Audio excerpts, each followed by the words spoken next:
കോട്ടയം ജില്ലയിലെ മലരിക്കലിലെ ആമ്പൽ വസന്തം കാണാൻ സഞ്ചാരികളുടെ തിരക്ക് ഇപ്പോഴും തുടരുകയാണ്. ആമ്പൽ വസന്തം കാണാൻ ഇതിനോടകം തന്നെ പതിനായിരങ്ങളാണ് വന്നുപോയത്. ജില്ലയിലെ ഏറ്റവും വലിയ പാടശേഖരമായ തിരുവാർപ്പ് പഞ്ചായത്തിലെ 1800 ഏക്കറുള്ള ജെ ബ്ലോക്ക്, 820 ഏക്കറുള്ള തിരുവായ്ക്കരി പാടശേഖരം എന്നിവിടങ്ങളിലാണ് ആമ്പൽ വിരിയുന്നത്. മലരിക്കൽ ആമ്പൽ വസന്തത്തിലെ ഏറ്റവും ദൈർഘ്യമേറിയ സീസണാണ് കടന്നു പോകുന്നത്. മെയ് 5-ാം തീയതി തുടങ്ങിയ ഈ വർഷത്തെ സീസൺ 144 ദിവസം പൂർത്തിയാക്കി ഈ മാസം ആദ്യ വാരത്തിൽ തന്നെ അവസാനിക്കും. തിരുവായ്ക്കരി പാടശേഖരത്തിൽ കൊയ്ത്ത് അവസാനിപ്പിച്ച് വെള്ളം കയറ്റി തുടങ്ങിയതോടെ ഈ സീസണിൽ ആമ്പലുകൾ നേരത്തെ തന്നെ പൂത്തു.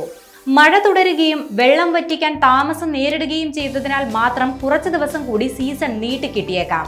നെൽപ്പാടങ്ങളിൽ കൃഷിയിറക്കാൻ മോട്ടോറുകൾ സ്ഥാപിച്ചുകൊണ്ടിരിക്കുകയാണ് ഇപ്പോൾ. ആമ്പൽ വസന്തം അവസാനിക്കുന്നതോടെ മലരിക്കലിലെ പാടശേഖരങ്ങൾ നെൽകൃഷി കൊണ്ട് സമ്പന്നമാകും.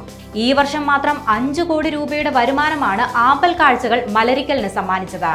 ഈ നയനമനോഹരമായ കാഴ്ചകൾ കാണാൻ പ്രത്യേകമായി സജ്ജീകരിച്ച 220 വള്ളങ്ങളായിരുന്നു ഇവിടെ ഉണ്ടായിരുന്നത്.